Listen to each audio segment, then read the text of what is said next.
Okay, so now let's talk about the college search, the actual college search, going into what's the right college, how do you make a match, dimensions of evaluation, prioritization strategies. Okay, so I usually start with this YouTube video, and and it's the linked right here, so you can always click when you see this presentation on the classroom, where we most of us don't even know the names of too many colleges, and we want every one of our child to go to a top of the line school. And I'll give you a case in point. What's the problem of sending your child to a very good school? If your child has been like the number one student in his class for the last, say, 5 years, okay, like in the top 3% of the class or top 5%, you send that child to a college where everybody has come and was the top 3% of the classroom, okay, there's a problem. At Harvard, a third of the classroom, particularly for computer science and STEM programs, drops out every year. They drop out means they just leave altogether that program, okay? And they start a new program. What the problem is, they might get so demotivated, okay? Because they're so, particularly in STEM classrooms, in physics and chemistry, the students weigh their caliber or their interest in the subject by their position in the class. This is not history, it's not literature, it's not political science where you are there to learn and become really, oh my God, into the knowledge part of it. STEM is all about, man, I'm going to crack it and I'm going to be the best in the class. At Harvard, they can't let everybody get an A. Okay. So at bottom third of the class every year just leaves.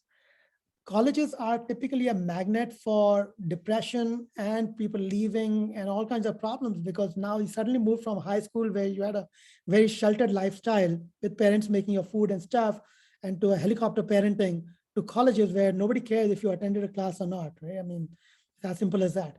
So be very careful. Your child is better off if they're doing well in school, or even if they're not doing well. The colleges will make the attempt. So if you have a very good counselor, admissions counselor, who works with you, they could take a B grade student to an A grade school, okay, by making fantastic essays, working with them on the activities and stuff. But ultimately, if a child doesn't belong in that place, they will drop out, okay? You're better off sending a child, even if he's an A grader in your school, to a school which is like in the top 50, or like not like the top 50 to 100 schools, because those schools, A, will give you merit scholarships because they want your student to come there. B, the recruiters, when they come over there, your child will stand first in the classroom to get the jobs, okay? C, the professors will love you a lot more. And D, you save so much money, right? I mean, your child will stay composed, relaxed, very important stuff. So remember that, okay? This is the difference, like I said, about between the liberal arts colleges and universities. Large class sizes are small sizes. You can read more about it. I already talked about it, but the bad part of a liberal arts school is you might land up with a degree, which is kind of, you created your own degree. Because you landed, like Shreya has already changed her degree 4 times in 2 years, or now she's in junior year. She's on track to finish college in 3 years, but that's also because liberal arts schools allow you that kind of load. Okay, and the colleges do not, and colleges are very stingy about money fact. If you finish in 3 years, they only get paid for 3 years, and so they don't like that. But if you are, she moved from political science. She started with chemical engineering, moved to political science, neuroscience, and now computer science. But she still planned everything well because we had taken a lot of APs and stuff beforehand itself, before entering school. So she had the time to even experiment. And then when she got when she got in, and she just nailed it through very quickly. Okay.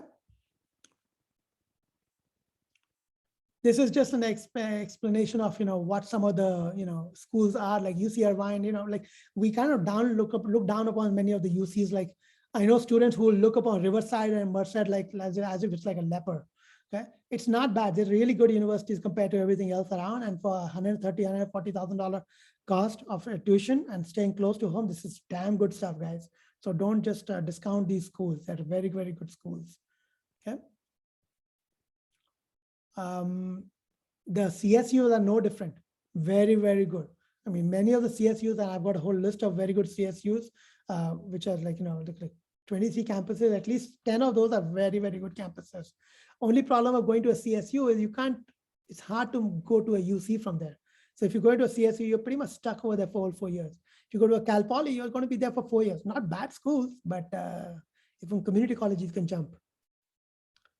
So knowing what the right college is for you, what's the right college? Is it somebody else's choice? Like you looked up on the website, like your neighbor went there, or you went for a party and you met somebody like, oh, your son or child, daughter went there, so I want to send there. No, it's got to be, it can't be based on these factors, any of these. Okay, it's not about what you can afford, not based on marketing, not based on other factors. It's about a feel the student gets. Just because you can't afford a school doesn't mean you can't go there. You can get grants, you can get federal aid, you can get loans. There are lots of ways to make things work. So don't just discount yourself to saying, I'll go only to this school because this is all I can afford. Talk to a counselor, come by to me, talk to me, let me look at your numbers. We can figure out some things to make things work for you. Okay. Next is, like I said, it's finding the right college for you where you will be happy and successful. So I knew for Shreya, like Shreya, in fact, used to even hate going to San Francisco, and even taking her to a city, she would get very overwhelmed because she was used to Fremont where we lived and stuff. So she just, and we knew she wasn't really fully ready to go to leave the house as such. So when we took her to Wellesley College, she just fell in love with that school. So we toured 20 schools over 2 weeks. East Coast and West Coast, like I took overnight flights and stuff, and I drove like 3,000 miles, and Wellesley was school number 18 that she saw. But when she saw Wellesley and she walked in, it was a place in a forest. It's about a half an hour away from Boston. She loved the fact that she could take a train and go to Boston. She didn't have to drive. She loved the fact that this was in a very beautiful, pristine forest kind of an area, very calm area. Teachers were amazing, all women. She loved it, right? So every school, and your child might like but don't just go by the face value of what they speak. Make them go to those schools, make them even stay a night over there, maybe on their own, let them eat around, like see what the neighbors like, and then talk to some of the students, not just the ones who come and give you those campus tours, but talk to students outside. Okay. First steps are self-assessment. On my website, in fact, on the classroom as well, there is a self-assessment link. There's one assessment which I do personally for my private practice students. And then there's another one, which is a public one, which I've put over there, which is really good. Both are very good. One is my own personal one, which I like to tailor for my students. A little longer, takes about an hour to put together. The other one is easier to do. But really, what have you done so far? What makes you tickle? A lot of this is just personal assessment of who you are. And many times students don't know these answers, which is why they have to go there. They have to be in those situations to realize what but like, what do you want to do? Are you a research kind of a person, or you want to get to a job very quickly? A lot of factors come into play to make that decision. How involved were you in the school? Like, are you into do you like to network a lot? Do you like to talk to professors a lot? Do you like to talk to employers in the neighborhood? Are you into the ecosystem around? Everything makes a different decision because, for example, University of Chicago is a hardcore quants research-oriented school, okay? So the professors over there also those kinds, and it's a massive school. So you might not get as much the attention that you want to, but if your child is a hustler kind, that might be the school for them. CMU has a different personality. So don't just go by the personality, what you see on the website. Look up even on LinkedIn, like look at the alumni from that school. Where all do they work? What kind of jobs do they do? And it's very easy on LinkedIn to actually get to the list of alumni. Like you can get the list of like 10,000 alumni in like less than 5 minutes. And you can see which kind of categories of jobs are they doing, what level are they working at. Pretty much gives you the caliber of the students. So you don't have to go through bullshit of marketing websites to understand what the output of the school is going to be like. Don't just go by like, oh, they've got these 2 people who came out of the school and they were like amazing. That could be very much a red herring. Okay.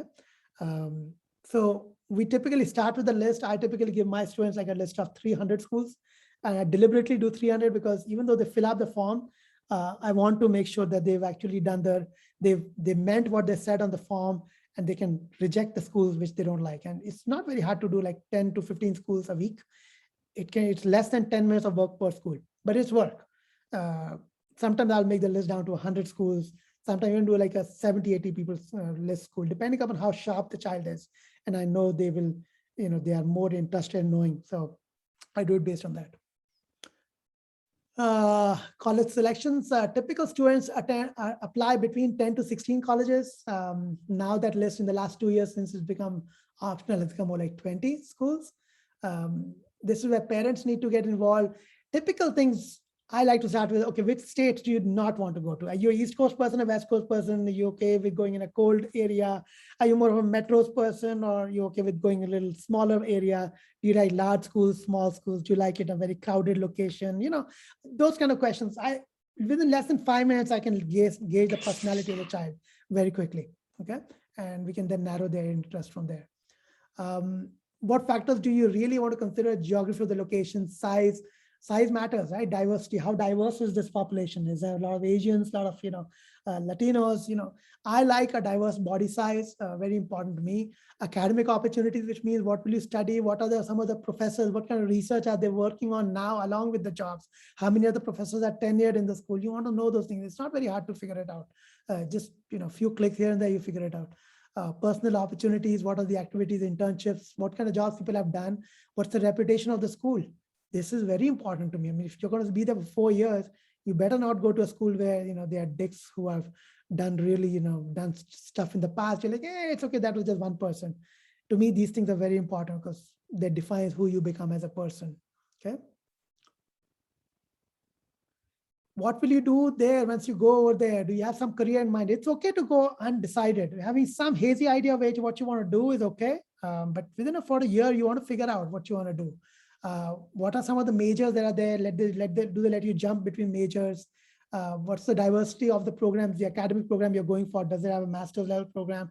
Is it a feeder school to another master's level school from there? You want to know that. And if you change your major, what happens then, right? I mean, ask these questions. And how hard is it to change a major? My child is still not fully decided. He likes chemical engineering, but he might change, or he or she might change. So what's your possibility? And the best part is call the admissions office. I tell you, they don't bite. Be respectful to them. Sometimes you make a student call. It shows demonstrated interest. They take down the name of the student. And if you correspond with them over emails and stuff, your file is getting generated. It's a big part of demonstrated interest to keep doing these things. Okay. I use the Wall Street Journal ratings. If you have a Wall Street Journal subscription, I think it's one of the best ratings you can get over here. So if some of you want some list, reach out to me, we can figure that out. But this is something you want to ask of yourself, right? How do I spend my free time, right? Shreya loves going to Boston during her free time. She likes to hang out in that because she finds Wellesley, the area, very boring on weekends. So she figured that out, so she wants to be in a downtown neighborhood only on weekends, not on weekdays. So students have very, tailored needs what they want once they're away from home. What do you feel passionate about? Like, do you I know for fact Shreya is big into women's causes. 2 days ago, there was a pro-life lady who came and spoke at the school, and there was a major, rebellion, like people were throwing eggs at the walls and stuff. And this daughter of mine was covering the whole thing as a journalist. As a journalist in the school, she was covering the whole incident. She had an interview with that pro-life teacher, the lady, right? Why are you in this whole form? And very nice stuff, right? I mean, she learned so much good stuff. Certain things she's very passionate about. And Wellesley is known for allowing students to go through that, change in themselves, right?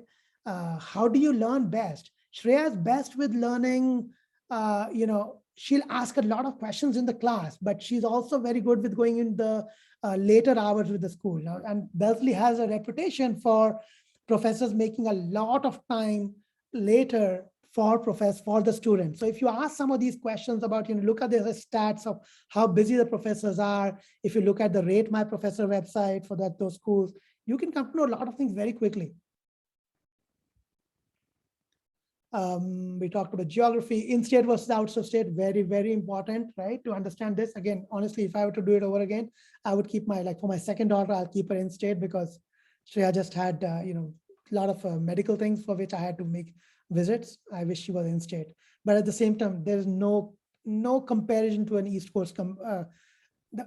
Education in the East Coast within Massachusetts or Pennsylvania or New York, in my humble opinion, there's no comparison. I mean, they are such amazing places to learn. Midwest does have some good schools, but West Coast is there, but mostly in the SoCal side, I feel. Berkeley is okay over here. Davis is a good school. I have my opinions kind of, happy to discuss with you guys offline more about it. But like I said, don't go by this thing. This is the, rankings. Even if you want to look at rankings, look at rankings to understand how diverse the school is, or look at rankings to understand the cost value analysis, where say outcomes based, like, with the research and say what are the outcomes from the schools, and look for those things. But overall rankings that number one, number four, and all mean nothing. It's just so much marketing bullshit. This is so important. How much scholarships do they give? Like I talked last time, I think, about the schools which give zero merit scholarship. There are like 50 schools in the country which give nothing. Okay.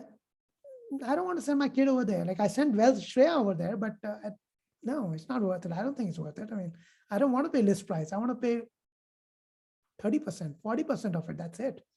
Okay. This is how you make a list of colleges. This is a very old slide over here. You research a lot more. So safety, target, reach. Safety is where you'll make it in and you can financially pay for it. Target is you would love to go there. That's kind of in your sweet spot. And then reach is where, you don't think you will make it, but it's still there. Like it's not a Harvard, but it's, you think you can, if you have the right stars line up, if you do the right major, which is not super popular and stuff, you could make it in one of these schools. Okay. So you typically in today's world, you want to have about 4 reach colleges, about 6 targets, and about 6 safeties. So you're applying to 16 schools. UC is called one school. Okay. But that's kind of the umbrella you're looking at. This is about how you build your college list. These are the criteria. So this is how many criteria. This is it's a 12-point criteria set. How you build your list. Notice it's very different from the rankings. You want to know these things, and you want to at least get this in yours. And this is what I do in my questionnaire. I actually go through this in a very detailed framework about, what majors do you like? Are you okay with religious schools? And don't just get stuck about the fact that, oh, it's a Jesuit school, they'll impose some religion on me. It's not like that. These schools, ultimately, they're businesses, okay? And they do get a very disciplined lot of students coming over there. For example, Brigham Young is a university in Utah. It's a damn good university, but not too many people go there because they think it's like, oh, it's Mormon stuff, they'll make me Mormon. It's not like that. It's a very good school and very good ratings. But spirit of the school, geography we talked about. So this is like, these are the ones in red were important to Shreya, okay, of the criteria. To me, what was most important were the ones in green. See, clearly financials were not important to her, okay, because obviously dad's going to be funding that stuff. To me, campus resources was important, and proximity to home was very important to me, okay. Shreya hated cold weather, but she survived it. She's married and managed it over there. So don't just think just because a child says something, because she liked the school so much, she was willing to go through, bad weather as well. This is how I start creating the list of for my students. Okay. So for example, I talked about the 100, 200 schools that I'll give you, right? But I'll give you the list of the schools. I'll also give you what's the enrollments. I ask them to reject it or accept that school, what they like, their homework on the school that they've done. If they rejected it, I definitely want to know what homework did they do before rejecting a school. These are all the criteria, right? The 4-year graduation rate matters. How many people transferred from the school matters. How many dropped out. So look at this. I don't look at marketing. I go by these things. Like, for example, I know a school which is like this kind of site. Okay, like, what do I do? Okay, look at this one. UC Santa Barbara. Okay, 21,000 students, it's pushing it for me. Okay, enrollment 21 students. That's already pretty high. I would like to be in a school where there are less students. Again, now this can be very deceptive. Like at UC Davis, it says student to faculty is only 12. This is not true. Okay, this might be true for across the majors, but like in a CS classroom, they'll still have 300 students. Okay, so don't just go by that number. That number matters a lot, especially for like the liberal arts schools. They give you very good numbers here. Okay, but yeah, the percent. So this is another unique concept. Percentage of students admitted to the number enrolled. Okay, admitted is what you hear about, which is the cutoff rate or like the admittance rate of the school. Okay, enrolled is out of the ones who were admitted, how many percent of those accepted. Okay, so like for example, Cal Poly. Okay, their Cal Poly's acceptance rate here is 31%. Okay, or 29% they accept. But out of the 29%, only 31% accepted it. Okay. So that tells you about something about the school. For example, this school, look at this one. University of Florida. Okay. Acceptance rate is admitted, they admit 46, half the students they admit, okay, who apply. But out of the half actually accepted. That typically is a good school to me. Okay. That means somebody is liking that school, as opposed to, like, look at this one. University of Delaware. Okay. 70% of the students were admitted. Okay. Only 26% accepted it. Or look at this one. University of Denver. Denver had 53% admitted, only 13% accepted. Okay. So you start accept, it's kind of high level, but you start figuring out based on this. There's some questions. Okay. Question is UC admissions. How does the selection work? Are you submitting one application, or are they decide? Are you submitting one application, or they will decide which UC your student will go to? Is their list? Okay. So in UCs, you apply, you can say, I want to only apply to the 3 campuses. You can give the priority of the campuses. You can say, I don't want to apply to Santa Cruz. That's fine. They won't even consider you. But it's only one application. Typically, what people will do is they'll apply to all the campuses and they'll just prioritize it, saying, okay, my first option is UCLA, my second one is UC Davis, blah, blah, blah. Okay. Priority, the selection does matter, because those schools will look at that list and say, okay, you know, I was your first on the list, so I will consider you. They will, but UCs typically don't see all the 6 important things which I talk about: demonstrated interest, essays, and what are the SAT, ACT. So they are SAT, ACT blind. They are for them, your APs and your GPA matter literally 70% of the profile. Rest of it is divided between your essays, your extracurriculars, and stuff like that. But I would say almost like essays and extracurriculars are more like 15%, and GPA is the rest. And demonstrated interest, they don't care. Okay. So hopefully that explains what I was talking about. Okay. Okay. So this is, like I said, how do you prioritize that list? Where should I apply? Okay, you can apply to your dream schools, where this is the difference between the reach school is less than 30% chance of admission. Okay, please don't do the mistake of just making the decision on your own. Talk to a counselor to figure out, based on what they see about the transcripts, about the extracurriculars, about the personality of the student, about the essays. Make that decision based on that. Don't just say, okay, my child, okay, like, let somebody else make that call with you. Okay, because there are people who are experienced in this. They know a lot better than you do about this process. Target schools where you have 30 to 60% chance, and safety is when more than 60% chance. Okay. Kind of just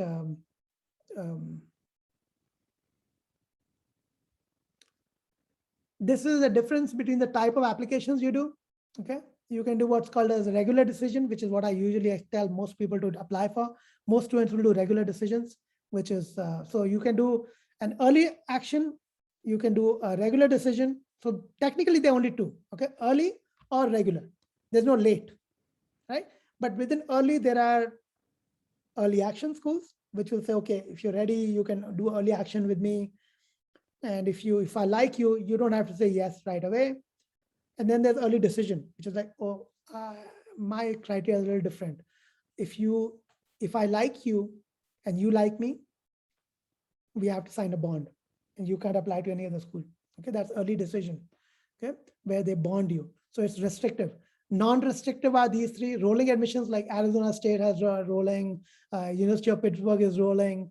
Regular decision, like I said, is, by you get a decision, you apply by January latest. Like UCs only have regular decisions. There's some schools which don't even give you early decision, regular decision. They only have regular decision, and UCs are one of those notorious schools.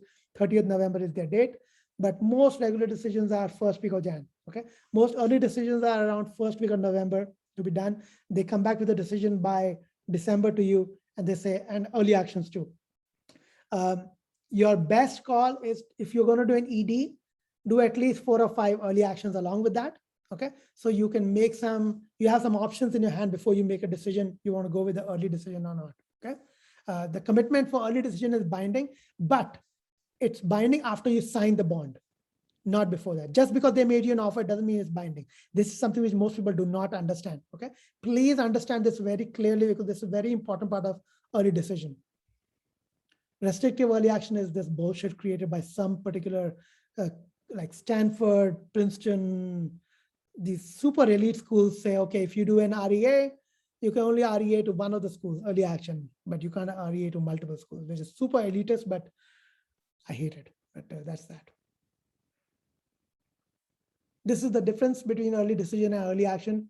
When you know when it's an early decision is when it's a, like Shreya fell in love with Wellesley.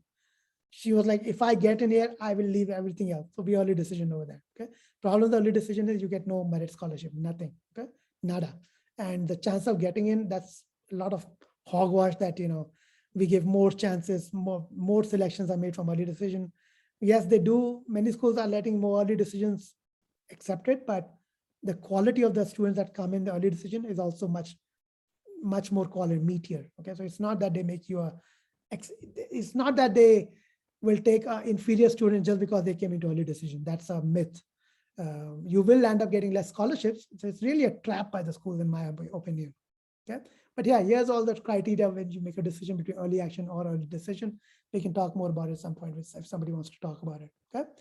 Some pros and cons about early decision, early action, regular action. Reach out to me if you need to know more, but this is pretty self-explanatory, which is, they say your slight chance increase slightly, but don't fall for this crap. Okay. Senioritis, you even just because you've been accepted doesn't mean your grades can slip in the next quarter. Okay. They can very well rescind your application or your offer to you if they see your grades are falling. If you do not have very good grades and you're still working on building your grades, it's best to just do early a regular decision. So you at least have the 7th semester or the first semester of high school year of 12th grade to catch up. Okay. This is again some more details about it. This is what I was talking about. This is Shreya's application when Shreya got accepted. Early decision applicants agree to attend college if accepted, and they offer a financial aid and offered. Okay, so if you like everything what they give you, you can say yes, but you don't have to say yes.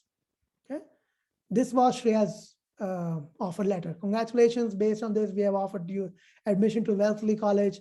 It said by signing this early decision commitment, you will withdraw, you must withdraw, as you know, by signing this. Okay, so it says very clearly, and I always bring it a point to show you this Shreya's application letter, because you can see that you don't have to take it just because we were given out. Shreya made up her mind and she fell in love with it. So I took her, paid for it. But if we did not submit this $300 deposit by January 5th, 2019, we didn't have to get admission in that school. Okay. Is that clear to everybody? Okay.